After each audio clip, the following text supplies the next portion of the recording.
What up, SNM Hit Squad, and welcome back, guys. Here's your boy Sean. And your girl Mel. Yes, guys, we are back with another Larry Bird video. Yes. All right, this one was in high demand. Larry Bird stories that prove he's the best trash talker. Oh my goodness, I can't wait. I can't wait to get into this one, guys. Go ahead and smash that like button. Turn on all notifications. Let's go ahead and dive straight into it. Let's go. All right, trash talking Larry Bird. Let's see. Larry Bird was one of the biggest trash talkers in basketball. And a lot of people say, really? You know, they thought it was Reggie or Charles. Bird used to tell me, look here, man. You supposed to be a great defender, right? I'm going to make sure I tell you where I'm going to shoot the ball at. Yeah, he said, I'm going to get it right here. I'm going to shoot it right in your face. And I'm looking at this guy like, he's nuts. I'm going to go shoot this motherfucker jumper in your face right there in that cone. And it's going to be your Christmas present. I'm going to wrap it up and bust your head open. And that's exactly what If he tell you can hit a shot in a certain place, he's going to do just that, and ain't nothing you can do about it. Been a better player each step I took. I was able to look more than the other guys. I had a green light. I could make plays, but I always knew early on, especially when I was a junior, senior high school, that probably the outcome of the game was going to depend on me.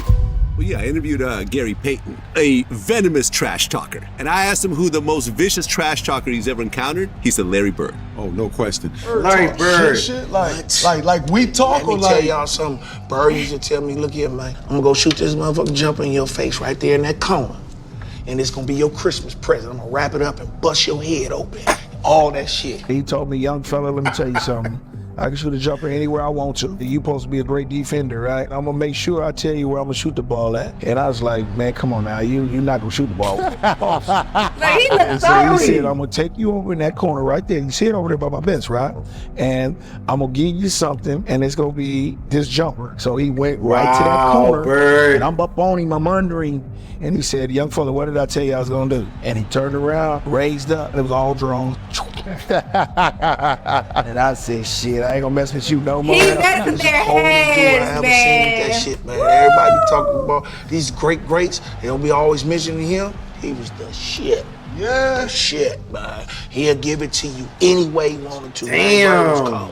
Bird didn't talk trash to you, Oh did he? my God, Bird talked trash to everybody. I always tell the story about Larry Bird. I remember him, he was cursing under his breath. And I asked him, I said, Larry, what's going on with you? He says, you guys are being disrespectful to me. And I says, what are you talking about? He says, you guys are putting a white guy on me. Whoa, Nelly. Disrespectful. I just started laughing. I had no comeback when he says, it's disrespectful when y'all put a white guy on me. Larry said, I'm insulted that they would put a sorry dude like you on me. He said, no, I don't even want to play no more. He would drop the ball and take a turnover. And I'm looking at this guy like, what? He's nuts, you know? The story goes that when he played against Denver, they had a guy named John Hansley, a white guy, a really good defender, right? Okay. They put him on Larry, and Larry was weighing his ass out. And Larry would run by the bench and tell Doug Moe, who was the coach, get him off me. That's disrespectful. Put a black guy on me. Because when he played back in the day, that's all he played against was brothers. So he was like, I had to torch his ass so they understand. And Larry got on the roll, started shooting the ball. Every shot was going in. Right? He runs by Frank Layden, who's the funniest guy in the league. And Frank is coaching, and Larry says to him, hey, Frank, don't you have anybody on that bench that can guard me? He goes, so nobody out here can. Frank looked down at the bench and goes, no. Along with Steve Jones and Rick Barry, this is Bob Neal. Just moments before the American Airlines Sheraton long-distance shootout. The All-Star game is in Dallas, the first three-point contest, and he just starts looking at guys, doesn't say a word, and people are getting kind of nervous. Everybody's sitting there, everybody's real quiet. You knew the guys, but you never were around them. And nobody's really saying anything, so I walk in and look around, and then he finally speaks and says, I'm just looking to see who's going to finish second. And says, I hope all you guys in here are thinking about second place because I'm winning this. Excuse me? Did you really say that? Who's playing for second? Yeah, I did. I was so bad. What you walked in there? What were you thinking when you made that announcement to the room? Just messing with all those guys? I know going into that, I remember in the locker room, Robert said something that there's no way in hell I was going to win that three-point contest. So I knew right then I had to win it.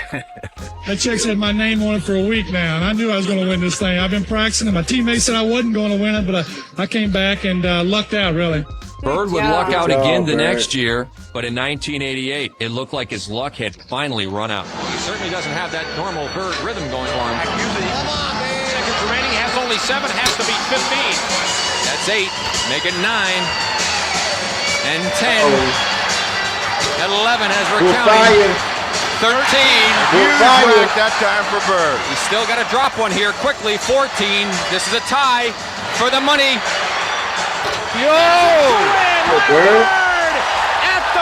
He knew exactly what the score was. He knew that ball was going to win the competition for him, and it's almost like he did it in dramatic fashion just to make it more fun. He knew it when he let it go and was headed for the winner's circle. He took off his top yet. I didn't see when he took off his top. Larry used to come in the locker rooms. He'd be getting his ankles taped, and he'd say, hey, ball boy, run in and go find the scoring record in this building. He needed those kind of challenges. He had accomplished every goal. We hadn't lost a game on the trip. And Larry told all of us players and the media too. Tomorrow night's the last game of the trip. I'm going to play this one left-handed at least through 3 quarters. It was in a time when McHale was still coming off the bench. And so Larry scores his 6th point on a left-handed shot. And I'll never forget him. McHale yells out. And McHale goes, hey, Jerome, wait till he starts shooting right-handed. And at the end of 3 quarters, I get 27 points left-handed. Well, left-handed is one thing, but when the game got close, I had to go back to the right one. He could hold all these things in his head during a game. Wow. So he'd have a shooting drill at the old Boston Garden. 4:30 in the afternoon. I was an early guy. I'd set up early. The garden would be dark. Late in the afternoon by himself, dark garden. Come out with an equipment guy and just do the perimeter, shoot for half hour. All you heard was swishing. If he missed a shot during that thing, he'd say that the Bull Gang set up something wrong with the rim. Otherwise that would have gone in. I'd get there early, plug in my Stone Age computer right next to the bench. He'd come over, he'd call me Scoop, say, Scoop, what are you working on? I'm saying, I'm doing an early story. Then I'd say, well, I'm doing an early edition newspaper story about your free throw streak. You were approximating the NBA record for consecutive free throws, so don't miss one tonight or I'll look bad in the paper. Sure enough, first half, he goes to the line for 2, and the foul line is lined up right where we're sitting if he looks over. He's at the line. He makes the first. He looks over and winks at me. He looks over and winks at me before he makes the second. I mean, guys don't do that today. Wow. And he would... Always thinking about these things. It's like paying off a bet in the middle of a game. He was doing 2 things at once. Well, you had the bird night. I had the bird night. That was a tough night, man. But nobody was guarding bird, were they? Well, we were trying. You were trying. But when a guy is literally coming up the court, calling his shots. It's in that game. We're on the free throw line, and he's impressive. He literally says, "It's off the glass. Who's next? Where do you want this one from?" And he just made one after another. And he just tortured him. Larry was stone cold. I think man. Bird went by the bench one time too. He fell in the bench. Oh, he did. Yeah, and he called that one. That was the one where he fell in it. He literally said, "Off the glass into the trainer." And, No way. Yeah. His last shot, he said, in the trainer's lap, coming down the court. He shot this high rainbow. It goes in. Ricky bumps into him and he knocks him on our trainer's lap. So it was exactly what he said. Antoine Carr and Cliff Livingston got fined by Fratello, I think. And Eddie Johnson for celebrating. Celebrating Bird. Yeah, it was the best film session. Every time when I see Mike, we still laugh. God, it was so it was the greatest film session ever because back then, you watched the real game and just went, with a video, and Mike rewound the celebration 20 times. And they show a shot of our bench. Cliff Livingston and Eddie Johnson are standing up giving each other high five. I mean, everybody was entertained by this. Even the guys on the Atlanta bench. Opposing team? Yeah. Watch the reactions on the Atlanta bench. You see Scotty Hastings put them. Watch Cliff Livingston over here. I think this is Cliff. And Fratello wouldn't let it go. He just kept rewinding, showing the guys. You remember they were giving each other high five. And then somebody falls off the bench. Yeah, too. that was Eddie Johnson. Yeah. Eddie Johnson falls off the bench in laughter, and Antoine Carr and Cliff gives each other high five. And our film session was 20 minutes of that. And, and so it was a bad night. The first game against Larry Bird, it was shocking. And I'm a rookie, I go shake his hand, and he put both hands behind his back. And I'm saying, okay, he's getting his head ready to play. First play of the game, he says, "I don't know where they got you guarding me, Holmes." And he shoots a 3. I was pissed. I said, I wasn't mad he hit the 3. But did this bitch just called me Holmes? And so it's set up for a really interesting game. Because I remember one time I came down and I dunked it on him. He laying on the ground. He fouled me, and I'm pointing. And he said, "Hey, Rook." I said, "What?" He said, "I like you. He said, you got balls, but I'm still going to get 30 on your ass." Damn. He got about 38, so he kind of proved his point. But I had to pay my dues. I wasn't upset about that because, back then, as a rookie, you got to pay your dues. Simple as that. It was funny, the first time that I played in my rookie year, I guarded Larry Bird, and it took me about 10 minutes to realize I should be probably guarding him instead of staring at him. And he came down, it was funny, he came down one time. Damn, Marley. Mark West was the center on our team, and Larry looked at me, and then he looked at Mark, and he said, Mark, I'm going to go down, I'm going to come off the screen, I'm going to catch it right there, I'm going to turn around, I'm going to shoot it in the rookie's face, and then I'm going to run down the floor. And that's exactly what he did. That's like... That just happened. But did he talk to you, or you weren't good enough? Through me. That's crazy. He never addressed me. I love that. Like I wasn't even there. And did Mark West going? Mark was like, all right, okay, man. yeah, all right. You probably will. Good luck. And then he did. He did it. Well, There was nothing I could do about it. He backed up whatever he said. Damn. If he tell you going to hit a shot to a certain place, or if he going to take you down to the post, turn around, hit a fadeaway J, he going to do just that, and ain't nothing you can do about it. These guys Nothing came in you can together do about it. in 81. There's Kevin, there's Larry, there's Robert. Dennis Johnson, Danny Ainge, they knew what each other could do. And what I did was said, okay, let's see what's happening out there. And you'd see Larry shooting a three-pointer, and then I call a timeout, and they didn't count the three-pointer. Larry just hit what would have been the game-winning shot, but KC called timeout. It won't count. It does not count. Boston had called a timeout. Larry came back to the bench, and he was a little upset. So he's very upset with that, so I diagrammed the play. He says, heck with the play, Case. Hey guys, when I come back after timeout, I'm going to go right to the same spot. I'm going to kick it in. Give me the ball and tell all the rest of the guys to get out of the way. I said, shut up, Larry. I'm the coach here. Oh my goodness. All right, Dennis, you take the ball out, give it to Kevin, then you throw it to Larry, and everybody get the hell out of the way.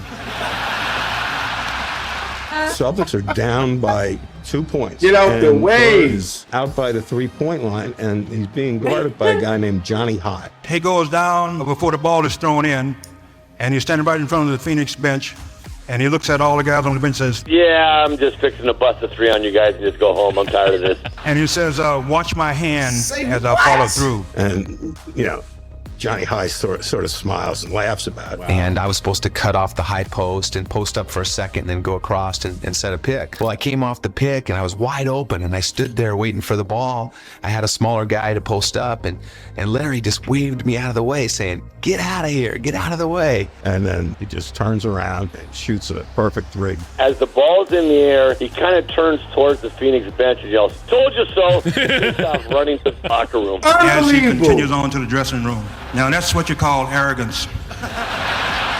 And for that time, I learned to run Larry's play, not the coach's play. He wanted the light on him. He wanted the focus, playbook is and he like wanted Bird. that ball. And if KC would ever He call somebody dominated. else's It was play, his game, Larry would man. just say, no.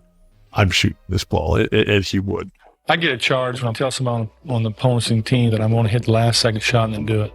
That's what it's all about. Tie game, 13 seconds to play. Celtics basketball. During the timeout, I'm going through a play. And about that time, Larry steps in and says, Coach, why don't you just give me the ball and tell everybody to get out of the way?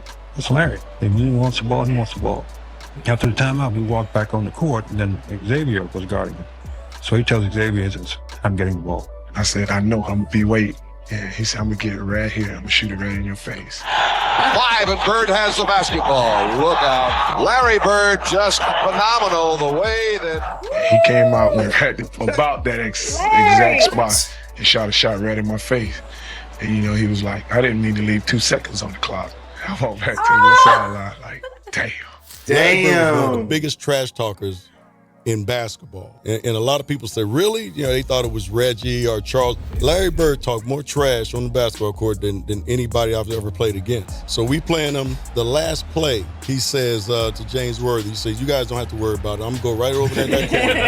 And I'm going to catch it, I'm going to shoot it, and I'm going to tie the game or win the game, whatever the case may be. Wow. They take the ball out, and I think it was That's either Danny crazy. or That's crazy. DJ? the late, great DJ. Yeah. You DJ coming down, right, with the ball. Oh, great DJ, that's good.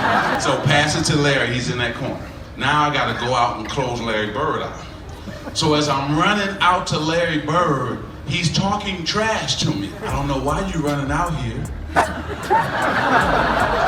Who says that in the middle of the game? He said, I'm gonna wait till you get 1 step away from me and I'm gonna shoot it right in your face. Damn! I got 1 step away. He shoots it all net. Three-pointer, good. Take the ball out, man crow right to the corner, caught the shot a three. It's like, are you? This is unbelievable. This is You did unbelievable. all that running for nothing. And he was saying in such a calm way that you didn't think it was trash talking, but it's trash talking. You're not going to tell me you're going to go over there and shoot the ball in my face. That's trash talking. But he would tell you before the play even started. He'd tell you when he's going, he'd tell you when he catches it, nothing you can do about it.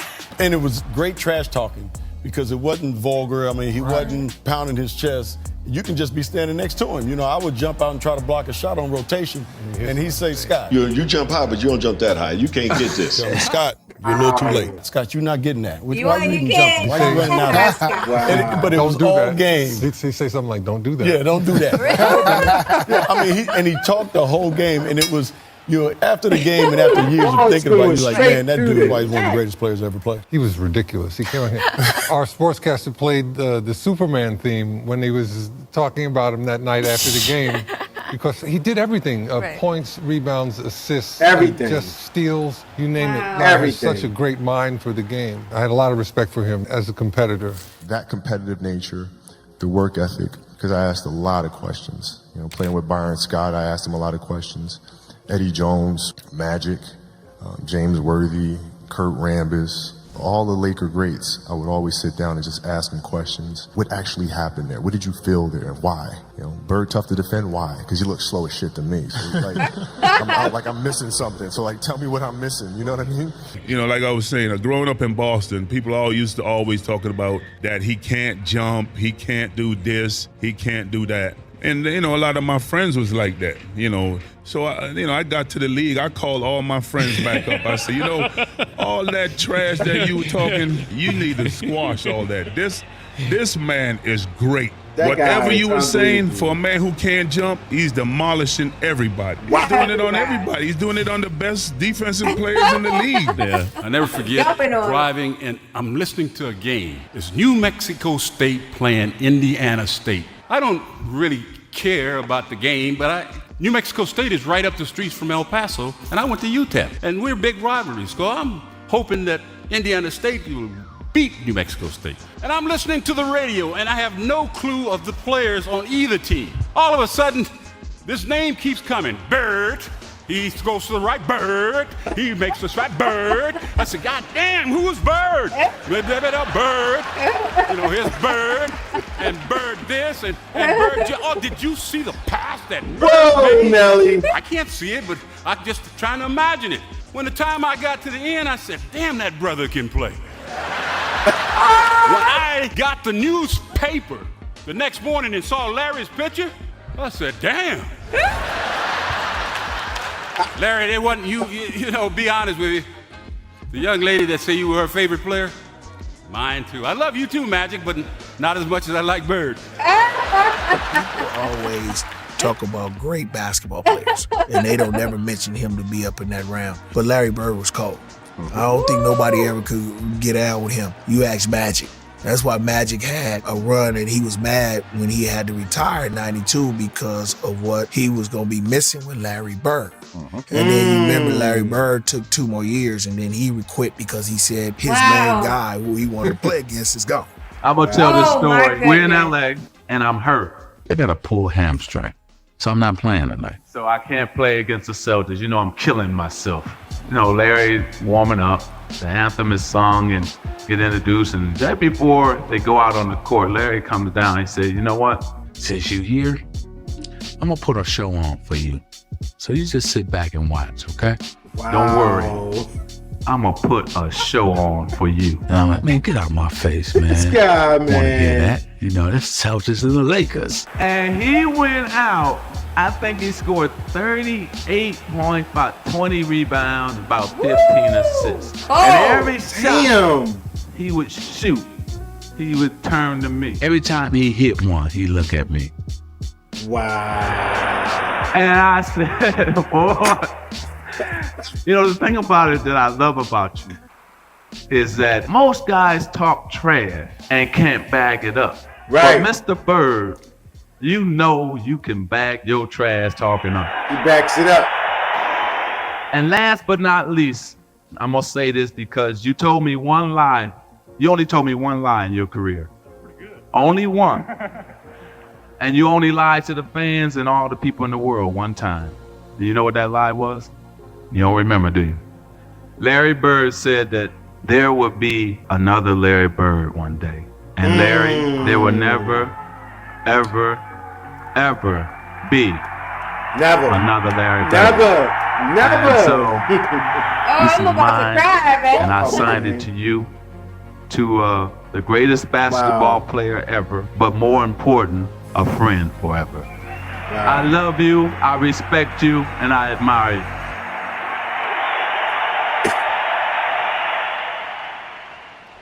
There it is. Oh my. So, You know, basketball could make you cry. man, basketball is one of my Goodness favorite gracious. sports. But to tell someone what you're going to do in a basketball game and then do it is just crazy to me. Like, I'm telling you to play and you still can't stop it. And there's nothing that you can do about it. I think I have to give him a new name. Larry the Prophet. Larry the He Prophet. spoke I like everything into existence. Yes, he did. He spoke it before it even happened. Larry made it look the easy. Prophet. The trash talking prophet. But you wouldn't think that he would be, you know, a trash talker. Wow. It looked like he might just, you know, play ball and, you know, he's not that type of guy, but no. He was It's a different side to Larry. Larry can get inside your brain. He can beat you on that court, you know, physically or, you know, mentally. So there it is. Can you imagine someone beating you and telling you before it even happens? I can't imagine It will it. blow your mind. So I'm going to tell you to play and you still can't stop it. It will blow your mind. That's crazy. I mean, these guys are playing the game and having their minds blown at the same time. They couldn't believe it. Yes. They were all starstruck. And we They were talking about starstruck. some of the best defenders ever to play the game. And he can shoot it over top of them like it was nothing. That was amazing. Wow, Larry. I have chills. Wow. I just love watching the guy because the story's just like this really happened? Unbelievable, right? And then they got all the footage. It's like, yes, this is true. This really happened. This is not a made-up story. This is the real deal. Unbelievable. So these guys, they saved the game. Yes. Larry and Magic saved the game. They saved the game. They saved basketball. They saved the game. Wow. And they made it that much more excitement to watch. Wow, that's amazing. Yes, absolutely. So amazing. Absolutely. Wow. All those great defenders, though, man. I mean, these guys can shut guys down. They won't score no points. But put the ball in Larry Bird's hand, it's a different ball game. I wish we could interview Larry and Magic. Oh, man. That would be a dream come true. Yes. Because I have so many questions. Yes. I have so many questions. I would ask Larry Bird, how in the hell did you do that? How? And for him to say, please take this white guy off of me, this is an embarrassment. He was upset. He was cursing under his breath. That's crazy. How could you insult me like this? How could you guys do this? I'm used to, you know, having brothers defend me, and they can't stop me. So what you think this guy's going to do? You know what was the funniest it's crazy. though? The funniest was when the guy said he couldn't see, he didn't know who Bird was. Right. And he just listened and they kept saying, Bird, Bird, Bird, Bird, Bird. And he said, this brother is really good. And the next day he saw the paper. Wow. Wow. That was hilarious. Wow. Wow. Wow, man. I think he was made for basketball. God made Larry Bird for basketball. I mean, goodness. And he did his thing. He did his completely thing. dominated. He did his thing. That was amazing. Wow, it's Yeah. great. Guys, that's our time. We gotta get up out of here. But first, go ahead and smash that like button and get this video a big fat thumbs up. And also get inside the comment section. We want to thank our amazing S&M squad for dropping off this trash talking Larry Bird video. This was great. You guys are This amazing. was greatness right here.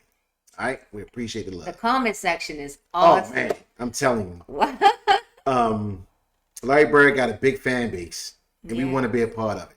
Absolutely. Right? So we appreciate it, guys. That's our time. We're signing off. Peace, love, and blessings to all. We love you guys. We love you guys. Peace. Peace.